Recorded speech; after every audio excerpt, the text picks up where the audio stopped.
Hi guys, welcome back to another tag video, and this is the philosophy of reading tag. This tag was originally created by Brandon from Brandon Bookshelf. I left a link to the original video in the description part of this video. So I'm so excited talking about this tag, and it's actually made up of 20 questions, so I'll be diving into it right away without wasting much time. So the first question is, what is most important? Is it the message, or good character, or plot? To me, I consider message as most important. I've actually seen quite a lot of people say that okay, character is most important to them. Some would say, a good plot is more important to them. But apart from the fact that a novel has good character and good plot twist, I think message is also a good integral part of a novel. Take for instance, a novel can actually be a fiction novel. The fact that it has a good character, a good plot twist, to me, I consider message as the most important to me, because I think that every novel has a message to pass on. Every literary work has a sort of message to pass on, has something to communicate. So in the verge of passing a message, good character can come in, good plot twist can come in, and all of that. So to me, I consider message as the most number one important thing in a novel. The second question is, should one read a book they disagree with? Sure, it's very important to read books sometimes that you disagree with, because it helps you to gain more knowledge. It helps you to get someone else's idea, even though yours might a little bit counteract theirs. But I think it's very good, it's of good importance to read books that you disagree with. To me, I would so much prefer reading books that I disagree with, because if you keep reading books that you agree with most time, with the ideas and an opinion every time, it doesn't make any sense to me. It's more or less like you're just sitting in a spot. So it's good for you to get some other people's idea, get something that will counteract your intuition, like, oh yeah, let's discuss this, and it will be a little bit debateful and argumentative. So it's very good to read books that I disagree with the idea and opinion, because I might also gain something in the process. Next question is, as technology advances, what do you think would be the role of books? This is a very important question, and it's one of the things that people have been saying over and over again. Well, as technology advances, I think the roles of book would have to decline, because movie itself, it's like a book made in form of a film. So as technology keep advancing, the role of book, we don't know what would happen next. Anyway, we've heard about audiobooks, we've heard about ebooks, we've heard about audiobook, and we don't know what will come up next. So as technology advances, I don't really know what would be the role of book, but I think that physical books would stylishly go into extinction. I don't know, but seriously, as technology advances, the role of books would seem a little bit decline, especially physical books. But my prayer is that book will not go into extinction, and it's never gonna go into extinction. The next question is, how important are summary and reviews in the art of choosing a book? Well, I think this is one of the most crucial things to consider if you want to buy a book. So I think summaries and reviews play a pivotal role in terms of searching a book. At least I need to, have a glimpse of the book I want to read. At least, I have to read through the review of people, probably if it's just one. Though sometimes I don't necessarily have to keep checking review. What I actually read mostly is the synopsis. Once I check the synopsis of the book, then I can go ahead, and if I want to buy it, I can say, okay, I'm gonna buy it, because reviews are actually based on people's opinion, though at some times they work. So I think synopsis has a good role to play when it comes to me choosing a book, and also reviews also have a good role to play in terms of choosing a book. Then, should one skim or scan a book? I don't think it's a good idea to skim or scan a book. What's the goal? Why should I do that? Except I'm not gonna read it. So if I don't want to read it, I can just skim and scan it. And definitely I haven't read it, because I just skimmed and scanned through it. So I don't think it's a good idea. If you don't want to read a book, you just leave it alone. If you want to read it genuinely. Not that you just, it's not good important to skim or scan a book. It doesn't make any sense to me. So I don't think it's good to skim or scan a book because you won't even understand it. Next question is, should reading be ever enjoyable? This seems to be a sort of a difficult question to answer because it actually depends on the reader. Some people can find some genre of literature enjoyable, while some people find it not enjoyable. But to me, if someone should ask me that should reading be ever enjoyable, well, to me it's enjoyable, but you just have to choose your own. So considering myself, I would say that reading should be enjoyable. Though there are some times that reading can be very boring. And I'd be like, oh God, I'm bored with this book, and just let me throw it away. So, or let me leave it alone. So sometimes reading will be enjoyable based on the sort of book that you're reading. The next question is it important to be well read? Sure, this is a capital yes. It is very good to be well read. It is very good to have knowledge based on the vast number of books that you've read, because it actually helps the reader.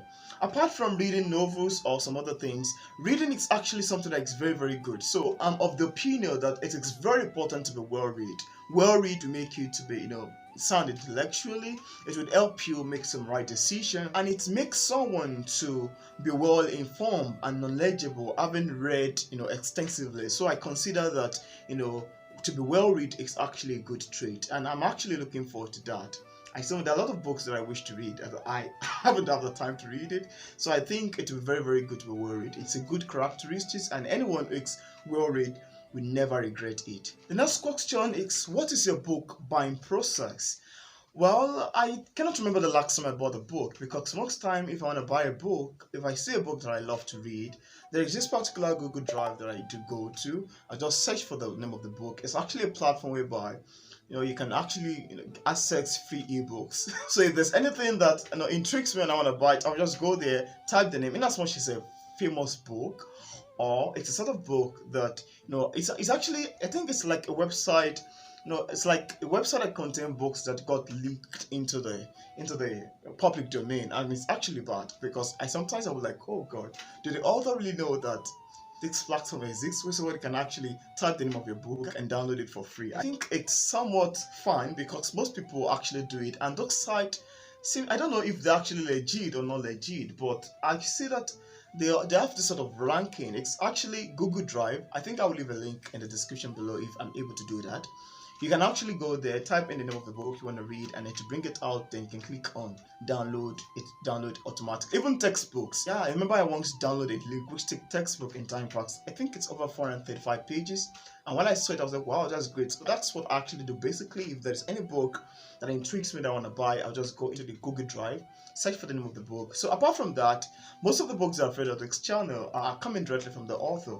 So those are the kind of, except if it's any sort of book that I see and it's not on the public domain, and I can say, oh yeah, let me go to the store and get it. So that's my book buying process, not much. The next question is, what is your reading process?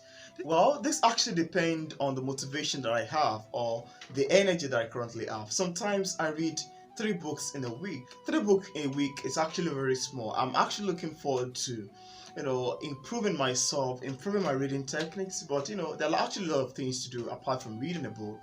So my reading process is actually just few. I think I would have to improve more on that. And I read mostly in the morning. I love reading early as 4, 5, 6, 7. That's it. Then probably in the night, late at night, etc. So that's my reading process. Not much to say or to discuss about.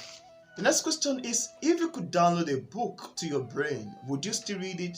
Absolutely no. There's no need to read a book that I already have in my brain. So it's no point. I'm not gonna do that. The next question is, what's your view about rereading a book? I don't think it's necessary to reread a book, except if there is a fact that I want to make reference to that I forgot the particular page that kind of fact is located. I don't know if you get that right. I don't think it's necessary to reread a book. It's just except if there's anything you want to make reference to. And the most intriguing question to me is, what makes a good book? This is a kind of an introspective question. If you ask a lot of people this question, you would definitely have different sort of answers. So a good book to me is the one that I can derive the knowledge at. It's the one that contains life-saving information.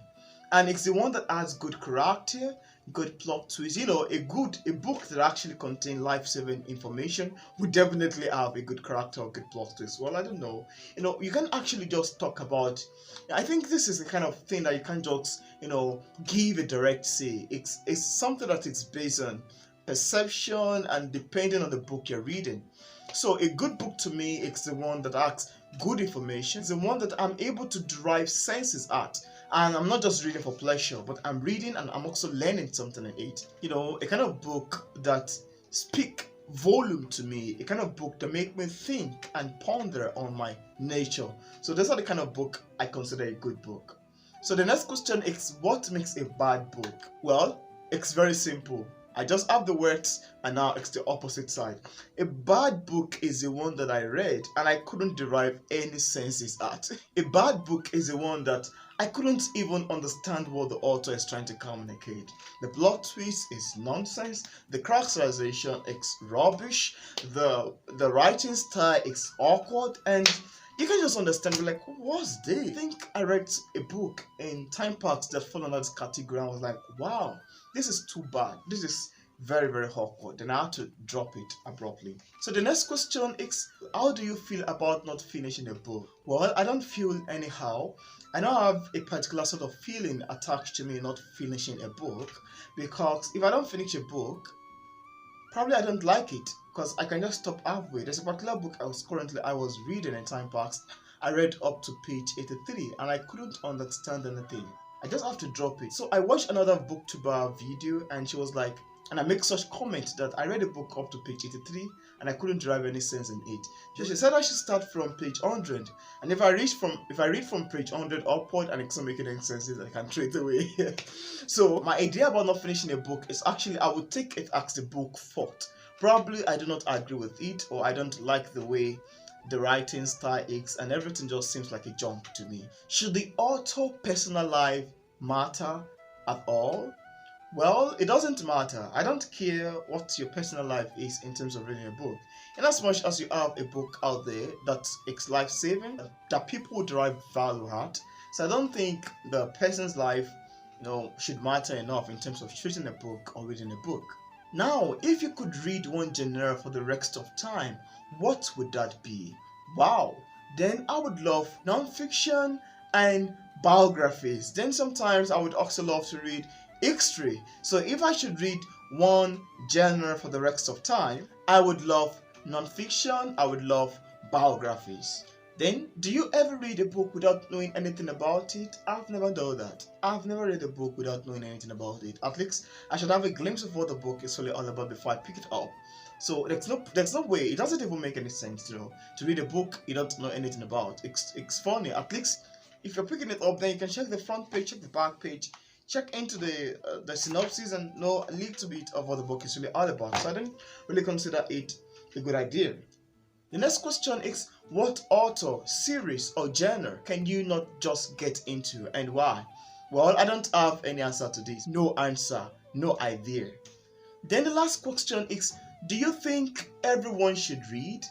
Sure, everybody should read, because reading is very good. Reading is life-saving. Reading exposes you to some things you do not even know. Readings brightens your knowledge and give you a sort of understanding more. There is power in reading book, and when I started reading book, I discovered that, oh, this thing is actually a good thing. Some people can actually have problem reading book, but once you get into the art, once you begin to fall in love in reading one book, reading two, reading 3, 4, 5, 6, then you get yourself engulfed in it. You see it as an habit. So I think everybody should read a book, and I would advise anyone who hasn't been reading so far to please pick up the habit of reading, because it's actually going to help you in your life, health-wise, business-wise, intellectually wise, and educational wise, historically wise, anyhow wise. It's gonna help you in every area. So I'm 100% of the opinion that everybody should read. So this where I'm gonna be stopping this tag. Those are the questions and the answer. Thanks to Brandon from the Brandon Bookshelf for bringing up this fantastic question. When I saw it, I thought to myself that I'm gonna jump into it, and I've just done that. So it's very, very exciting. Thank you very much for watching this philosophy of reading tag video. If you watched this video to this point and you are yet to click on the subscribe button, I want to urge you to please click on the subscribe button over there. Also consider liking this video and sharing with your friends. Thank you very much for watching. See you in my next video.